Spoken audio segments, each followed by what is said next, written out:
Ladies and gentleman, ರಾಜ್ಯದಲ್ಲಿ ಮಹಿಳೆಯರ ನಾಪತ್ತೆ ಪ್ರಮಾಣ ದಿನದಿಂದ ದಿನಕ್ಕೆ ಹೆಚ್ಚಳವಾಗುವುದಕ್ಕೆ ಕಾರಣ ಏನು? ನಾಪತ್ತೆಯಾದಂತಹ ಅದೆಷ್ಟೋ ಜನ ಮಹಿಳೆಯರ ಸುಳಿವುಗಳೇ ಇಲ್ಲದೆ ಹೋಗಿದ್ದಲ್ಲಿ ನಾಪತ್ತೆಯಾಗ್ತಿರುವವರಲ್ಲಿ 13 ರಿಂದ 18 ವರ್ಷದೊಳಗಿನ ಅಪ್ರಾಪ್ತ ಹೆಣ್ಣು ಮಕ್ಕಳ ಸಂಖ್ಯೆ ಜಾಸ್ತಿ ಆಗುವುದಕ್ಕೆ ಕಾರಣ ಏನು? ಈ ನಿಗೂಢ ನಾಪತ್ತೆ ಪ್ರಕರಣಗಳನ್ನು ಗಂಭೀರವಾಗಿ ಪರಿಗಣಿಸಿರುವಂತಹ ರಾಜ್ಯ ಸರ್ಕಾರ ಏನೇನು ಕ್ರಮಗಳನ್ನು ಕೈಗೊಳ್ಳುತ್ತೆ, ಮುಂದೆ ಯಾವೆಲ್ಲ ಬದಲಾವಣೆಗಳು ಆಗಬಹುದು ಅನ್ನೋದನ್ನ ನೋಡೋಣ ಬನ್ನಿ. ಎಸ್ ವೀಕ್ಷಕರೇ, ನೆಲ ಜಲ ಭಾಷೆಗಾಗಿ ಪ್ರಾಮಾಣಿಕ ಪತ್ರಿಕೋದ್ಯಮ, ನೀವು ನೋಡ್ತಾ ಇದ್ದೀರಾ ಫೋಕಸ್ ಟಿವಿ. ನಾನು ಪವಿತ್ರ.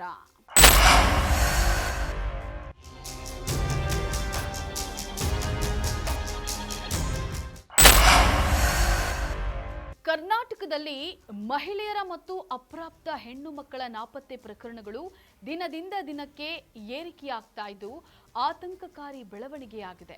ಕಳೆದ 6 ವರ್ಷಗಳಲ್ಲಿ ಅಂದರೆ 2020ರಿಂದ 2025ರವರೆಗೆ ರಾಜ್ಯದಲ್ಲಿ ಒಟ್ಟು 71,699 ಮಹಿಳೆಯರು ನಾಪತ್ತೆಯಾಗಿದ್ದಾರೆ.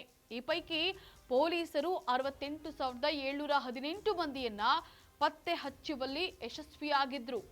ಇನ್ನು ಸಾವಿರಾರು ಮಹಿಳೆಯರ ಸುಳಿವೇ ಸಿಕ್ಕಿಲ್ಲ.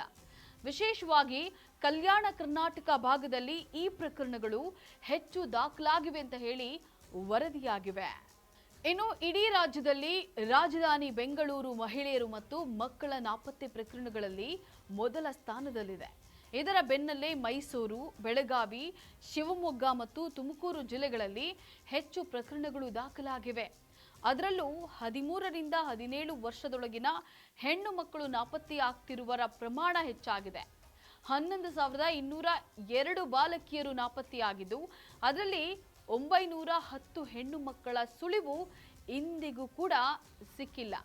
ಹಾಗಾದ್ರೆ ರಾಜ್ಯದಲ್ಲಿ ಮಹಿಳೆಯರ ನಾಪತ್ತೆ ಪ್ರಮಾಣ ಹೆಚ್ಚಳವಾಗಲು ಕಾರಣ ಏನಿರಬಹುದು ಅನ್ನೋದನ್ನ ನೋಡೋದಾದ್ರೆ ಅನೇಕ ಕಾರಣಗಳಿವೆ.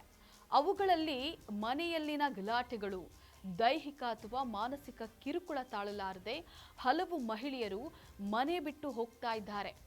ಅಪ್ರಾಪ್ತ ಬಾಲಕಿಯರು ಪ್ರೇಮ ಪಾಶಕ್ಕೆ ಸಿಲುಕಿ ಅಥವಾ ಆಕರ್ಷಣೆಗೆ ಒಳಗಾಗಿ ಪೋಷಕರಿಗೆ ತಿಳಿಸದೆ ಮನೆ ಬಿಡ್ತಾ ಇದ್ದಾರೆ. ಫೇಸ್ಬುಕ್, ಇನ್ಸ್ಟಾಗ್ರಾಂಗಳ ಮೂಲಕ ಪರಿಚಯವಾಗುವ ಅಪರಿಚಿತ ವ್ಯಕ್ತಿಗಳನ್ನ ನಂಬಿ ವಂಚನೆಗೆ ಒಳಗಾಗ್ತಾ ಇರುವುದು ಹೆಚ್ಚಾಗಿದೆ. ಉತ್ತಮ ಉದ್ಯೋಗ ಅಥವಾ ಆರ್ಥಿಕ ನೆರವಿನ ಆಸೆಯ ತೋರಿಸಿ ಗ್ರಾಮೀಣ ಭಾಗದ ಮಹಿಳೆಯರನ್ನ ನಗರ ಪ್ರದೇಶಗಳಿಗೆ ಕರೆತಂದು ವಂಚಿಸುವ ಜಾಲಗಳು ಸಕ್ರಿಯವಾಗಿವೆ.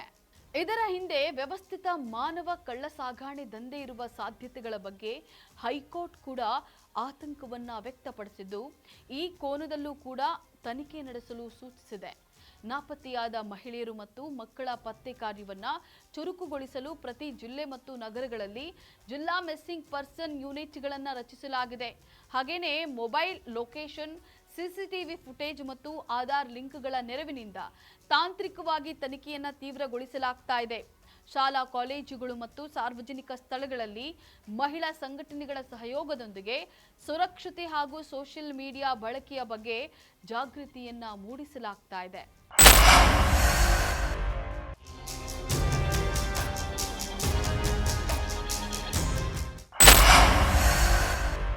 ರಾಜ್ಯದಲ್ಲಿ ಮಹಿಳೆಯರ ಮತ್ತು ಅಪ್ರಾಪ್ತ ಬಾಲಕಿಯರ ನಾಪತ್ತೆ ಪ್ರಕರಣಗಳ ಸಂಖ್ಯೆ ಹೆಚ್ಚುತ್ತಿರೋದು ಇತ್ತೀಚಿನ ದಿನಗಳಲ್ಲಿ ತೀವ್ರ ಕಳವಳಕ್ಕೆ ಕಾರಣವಾಗಿದೆ. ಈ ವಿಷಯಕ್ಕೆ ಸಂಬಂಧಿಸಿದಂತೆ ಹೈಕೋರ್ಟ್ ಇತ್ತೀಚೆಗೆ ಗಂಭೀರ ಆತಂಕವನ್ನ ವ್ಯಕ್ತಪಡಿಸಿದ್ದು ತನಿಖೆಯನ್ನ ಚುರುಕುಗೊಳಿಸಲು ಸರ್ಕಾರಕ್ಕೆ ಕಟ್ಟುನಿಟ್ಟಿನ ಆದೇಶಗಳನ್ನ ನೀಡಿದೆ. ಇಷ್ಟಾದ್ರೂ ಕೂಡ ರಾಜ್ಯದಲ್ಲಿ ಮಹಿಳೆಯರ ಮತ್ತು ಅಪ್ರಾಪ್ತ ಬಾಲಕಿಯರ ನಾಪತ್ತೆ ಪ್ರಕರಣಗಳು ಕಡಿಮೆಯಾಗುತ್ತಾ? ಕಾದು ನೋಡಬೇಕಾಗಿದೆ. ಇದಾಗಿತ್ತು ಈ ಕ್ಷಣದ ಅಪ್ಡೇಟ್. ನೆಲ ಜಲ ಭಾಷೆಗಾಗಿ ನೋಡ್ತಾ ಇರಿ ಫೋಕಸ್ ಟಿವಿ.